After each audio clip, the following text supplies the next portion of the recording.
Дараагийн бичлэгтээ тавтаа морил. За би бүхэндээ нөгөө 3 сарын 20-ыг яг ямар өдөр вэ гэдэг тухай оруулж өгье гэд ярьж исэн. Тэгээд тэрийгээ яг дэлгэрэнгүй бас гүйцэд бичлэг болгож амжаагүй байна. Тэгэд өнөөдөр болохоор тэр 3 сарын 20-ны өдрийг ухтаж бидний биед одоо ямар хуу сэтгэл хөдлөл, өөрчлөлт, мэдрэмжүүд төрөх вэ? За тэгээд тэрийгээ одоо бид нэр хэрхэн хүлээж авч ямар арга хэмжээ авбал зүгээр вэ гэдэг зүйлийн тухай хуваалцъя гэж бодож байна. Тэгээд маргааш би амжуулаад чадвал яг 3 сарын 20 гэдэг нь ямар утга учиртай, яаж өнгөрөөвөл зүгээр вэ гэдэг тухай ярьж хуваалцъя гэж бодож байна. За тэгээд энэ 3 сарын 20 маань энэ жил бол 3 сарын 20 гэд таарчж байгаа байхгүй юу. Жил болгон ер нь бол 3 сарын 20 юм уу 3 сарын 21-нд ер нь болдгийм байна л да. Тэгээд манайхны хэлж аснаар бол нөгөө хаврын өдөр шөнө тэнцдэг өдөр гэдэг байгаа шүү дээ. Тэгээ энэ өдөр болохоор Японд ерөнхийдөө бол баярт өдөр гэж үзээд улс даяараа ингээд аль биесээр амардаг байхгүй юу. Тэгээ бид нар болохоор яг хоорондоо улаан өдөр гэд ингээд нэрлээд заншсан байгаа. Тэгээд дөрөвт өдөр бол бид нэр ингээд амарна одоо амардгүй компанич мэдээж байгаа. Гэхдээ улс даяараа бол амардаг өдөр байгаа.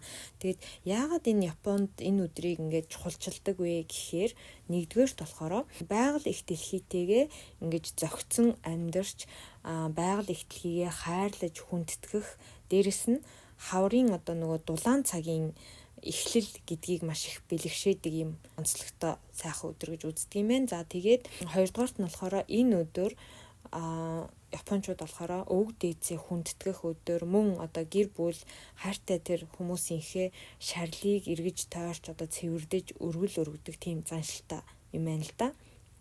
За тэгээ гуравдугаарт нь болохоор оюун санаагаа ингэж ариусгаж сайн үйл хийх мөн гэр бүлийнхэнтэйгээ аз жаргалтай цагийг ингэж өнгөрөөхийг ирмэлцдэг гэсэн ийм үндсэн одоо жил бүр явуулдаг одоо бэлэгшээдэг ийм уламжлалтай сайхан зүйлүүд байгаад байгаа учраас маш чухал өдөр гэж үздэг юм байна л да. Ер нь өнөөдрөөс юм уу энэ 7 хоногоос энэ 3 сарын 20 хүртэл бидний бие организмд одоо ямар хуу зүйл мэдрэгдэж ямар одоо өөрчлөлтүүд бий болж болцсошгүй вэ гэдгийг та бүхэндээ хэлье гэж бодож байна. Тэгээд яагаад бидэнд ийм нөлөөлөл нь хүчтэй илэрх вэ гэхээр энэ гариг ертөнцийн маань шинэ жилийн эхний өдөр болж байгаатай холбогдоод энергийн шилжилт явагдаж байгаа учраас дагаад одоо бидний энерги ч гэсэн маш их хэлбэлцнэ гэж ойлгож болно. За тэгээд та бидний биед энэ 3 сарын 20-ыг хүртэл ямар хуу одоо өөрчлөлтүүд мэдрэгдэх магадaltaй вэ гэхээр нэгдүгээрт нь болохоор хит их ядралт мэдрэгдэж магадгүй мөн нойр ингээд маш ихээр хүрэх ч юм уу тий бие организм нозоорох мэдрэмжүүд төрж магадгүй. За энэ нь болохоор сөрөг энергиэс чөлөөлөгдөж байгаа гэсэн дохио, нотлогоо учраас ямар ч санаа зовох зүйл байхгүй гэж хэлсэн байлээ. Тэгээд авах арга хэмжээ нь болохоор халуун ванд суудаг ч юм уу тий одоо гадаад дотоод байдаг хүмүүс халуун аршаанд орох боломжтой бол ордог ч юм уу. За тэгээд дээрэс нь хангалттай нойрыг маш сайн авч тэгээд чадвал ер нь бол маш сайн амрах хэрэгтэй. Энэ нь одоо үр дүнтэй зүйл юм аа гэсэн байна. За хоёрдугаарт нь болохоор эд зүйл болон өөрт байгаа цахилгаан хэрэгсэл ямар нэгэн зүйл ч одоо эвдэрч гэмтэх ч юм уу гээгдэх магадaltaй мэдээж бүх хүнд бол ийм зүйл болно гэсэн үг биш. Ерөнхийдөө л магадaltaй гэж үзэж байгаа юм тийм ээ.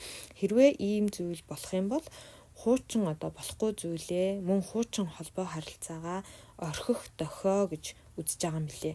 Тэгээд авах арга хэмжээ нь болохоор эсэргүүцэж, тэрсэлдэж ингэж уурлаж бухимдалгүй хүлээж аваад тэ хэрэггүй зүйлээ хаяад имхэл цэгцэлж ерөнхийдөө бол цэвэрлэгээ хийгэрээ гэж бичсэн байгаа.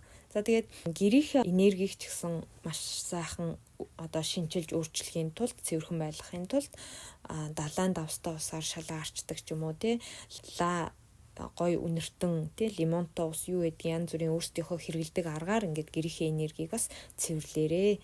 За тэгээ гуравдугаарт нь болохоор би одоо таны бие организм ерөнхийдөө бол та өгөөрхөх ч юм уу биеийн байдал сайнгүй байх ч юм уу нэг тийм таагүй байж болцшгүй. Тэгээд ерөнхийдөө ходоод гизх хямрах ч юм уу толгоо өвдөх нүд ирээлжилж дотор муу харах ч юм уу янз бүрийн юм биед бас нэг тийм жоохон таагүй мэдрэмжүүд үүсч магадгүй гэж байгаа байхгүй. Тэгээд эдгээр нь ч гэсэн одоо мэдээж бүх хүнд бол ингэн гэсэн үг биш ч гэсэн ерөнхийдөө энергийн өөрчлөлтөөс болж үүсэж магадгүй шүү гэсэн зүйлүүдийг хэлж байгаа учраас та бүхэн манаас ойлгоорой. Тэгээд ерөнхийдөө бол дараагийн хөгжил дэвшил шат ахих үйл явцад одоо та бас ингэж дагаж урагшлах хэрэгтэй учраас янз бүрийн ийм шинж тэмдгүүд илэрдэг юм аа гэсэн байсан. Тэгээд авах арга хэмжээ нь болохоор ус сайн ууж, хөнгөн дасгал хийдэг ч юм уу, йог, бясалгал бас хийгээрээ.